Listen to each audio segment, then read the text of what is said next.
जय श्री कृष्ण भक्तजनों। आज हम आपको श्रवण कराने जा रहे हैं पितृपक्ष में पड़ने वाली इंदिरा एकादशी की व्रत कथा। एक बार कृष्ण भक्ति से सरोबार होकर के अर्जुन जी बोले, हे भगवान, अब आप कृपा पूर्वक आश्विन मास के कृष्ण पक्ष की एकादशी की कथा को कहिए। इस एकादशी का क्या नाम है तथा इसका व्रत करने से कौन से फल की प्राप्ति होती है? कृपा करके यह सब समझा करके आप मुझे कहिए।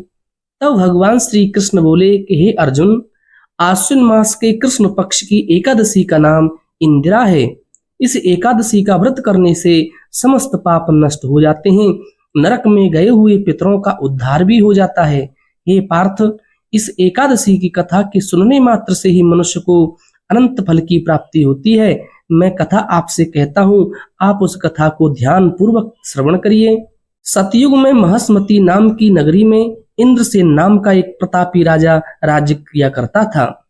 वह पुत्र पौत्र धन धान्य आदि से परिपूर्ण था। उसके शत्रु सदैव उससे भयभीत रहते थे।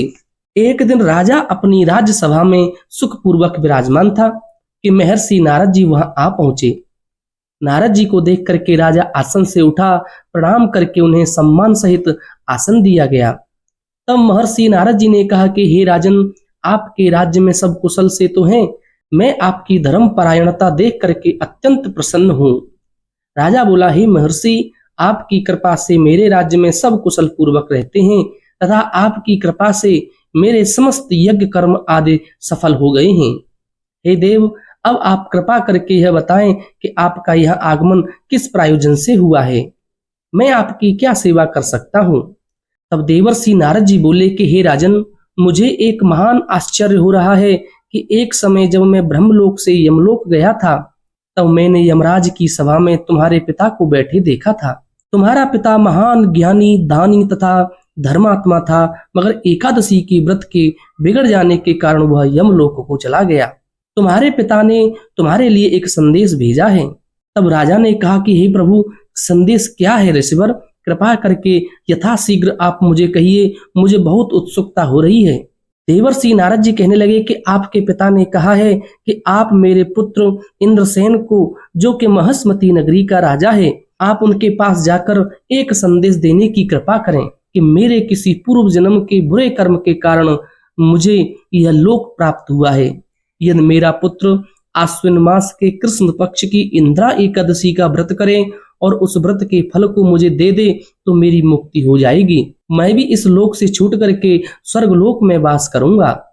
अपने पिता के यमलोक में पड़े होने की बात सुन करके इंद्रसेन को अपार दुख पहुंचा और उसने नारद जी से कहा कि हे मुनिवर, यह तो बड़े दुख की बात है कि मेरे पिता यमलोक में पड़े हैं। मैं उनकी मुक्ति का उपाय अवश्य ही करूंगा। आप कृपा करके मुझे इंदिरा एकादशी व्रत की विधि बताइए।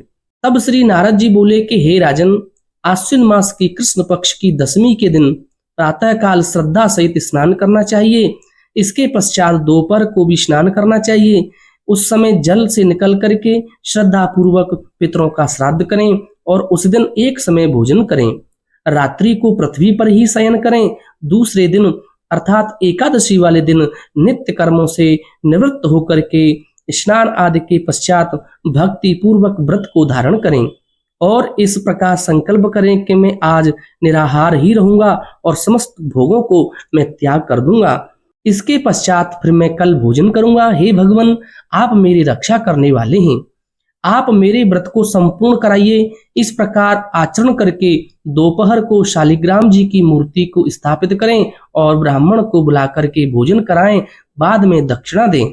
भोजन में से कुछ हिस्सा गाय को दें और विष्णु भगवान की धूप दीप नैवेद्य आदि से पूजा अर्चना भी करें तथा फिर रात्रि में जागरण करें। इसके उपरांत द्वादशी के दिन मौन होकर के बंधु बांधवों सहित भोजन करें। हे राजन, यह इंदिरा एकादशी के व्रत की विधि है। यदि तुम आलस्य रहित होकर के इस एकादशी के व्रत को धारण करोगे तो तुम्हारे पिताजी अवश्य ही स्वर्ग के लिए अधिकारी बन जाएंगे। देवर्षि नारद राजा को यह उपदेश देकर के वहीं पर अंतर्ध्यान हो गए। राजा ने इंदिरा एकादशी के आने पर उसका विधि पूर्वक व्रत किया।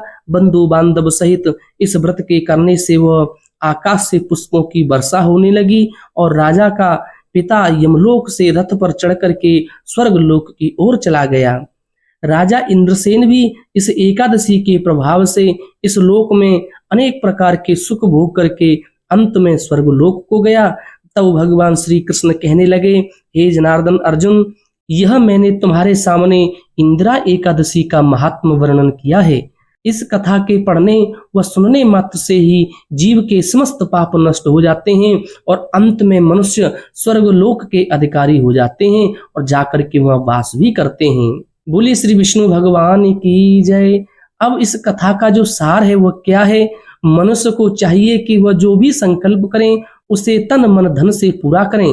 किसी भी कार्य का संकल्प लेकर के उसे फिर तोड़ना उचित नहीं होता है, उसका फिर फल भोगना पड़ता है। बोलिए श्री लक्ष्मी नारायण भगवान की जय। अब हम आपको श्रवण कराने जा रहे हैं श्रीमद् भगवत गीता जी के 7वें अध्याय को, जो पितरों के लिए विशेषकर माना जाता है। एक बार भगवान शिव शंकर कहते हैं कि हे पार्वती, अब मैं 7वें अध्याय के महात्म को आपसे कहता हूँ, जिसे सुनकर के कानों में अमृत राशि भर जाती है। पाटिलपुत्र नाम का एक बहुत ही दुर्गम नगर है, जिसका गोपुर यानी द्वार बहुत ही ऊंचा है। उस नगर में शंकुकर्ण नामक एक ब्राह्मण रहता था। उसने वैश्य वृत्ति का आश्रय लेकर बहुत धन कमाया, किंतु न तो कभी पितरों का तर्पण किया और न ही कभी देवताओं की पूजा की। वह धनोपार्जन में तत्पर होकर राजाओं को ही भोज दिया करता था। एक समय की बात है, उस ब्राह्मण ने अपना चौथा विवाह करने के लिए पुत्रों और बंधुओं के साथ यात्रा की। मार्ग में आधी रात के समय जब वह सो रहा था, एक सर्प ने कहीं से आकर उसकी बाहों में काट लिया। उसके काटते ही ऐसी अवस्था हो गई कि मणि, मंत्र और औषधि आदि से भी उसके शरीर की रक्षा करना असाध्य जान पड़ रहा था। तत्पश्चात कुछ ही क्षणों में उसके प्राण पखेरु उड़ गए। फिर बहुत समय के बाद वह प्रेत सर्प योनि में उत्पन्न हुआ। उसका चित्त धन की वासना में बंधा हुआ था।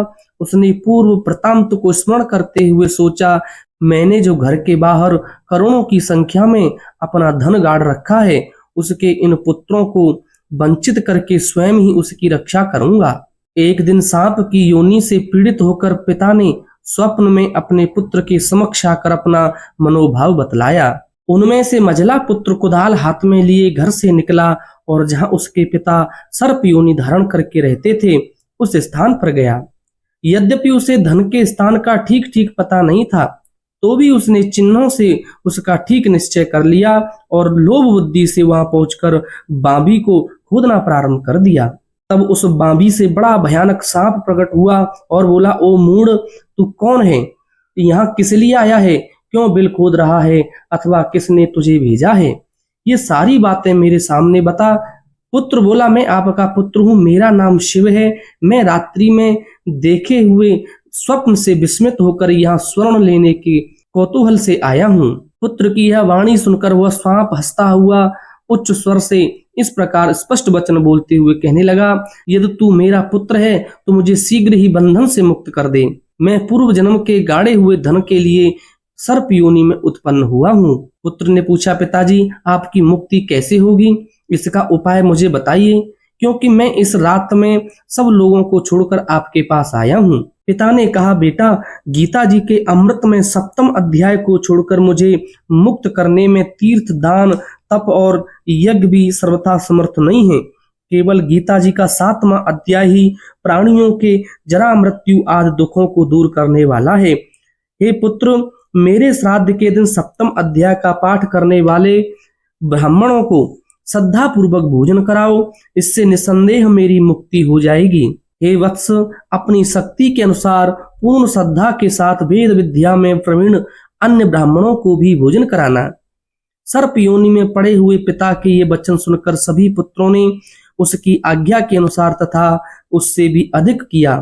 तब शंकुकर्ण ने अपने सर्प शरीर को त्याग करके दिव्य देह धारण किया और वह सारा धन पुत्रों के अधीन कर दिया। पिता ने करोड़ों की संख्या में जो धन बांट कर दिया था, उससे वे सदाचारी पुत्र बहुत प्रसन्न हुए। उनकी बुद्धि धर्म में लगी हुई थी, इसलिए उन्होंने बावली, कुआं, पोखरा, यज्ञ तथा देव मंदिरों के लिए भी उस धन का उपयोग किया और अन्नशालाएं भी बनवाईं। तत्पश्चात 7वें अध्याय का सदा जप करते हुए उन्होंने मोक्ष को भी प्राप्त कर लिया। भगवान शंकर कहते हैं, हे पार्वती, यह तुम्हें 7वें अध्याय का महात्म्य में तुम्हें बताया है, जिसके श्रवण मात्र से ही मानव सब पापों से मुक्त हो जाता है और वह स्वर्ग का अधिकारी भी बन जाता है। बोली श्री लक्ष्मी नारायण भगवान की जय।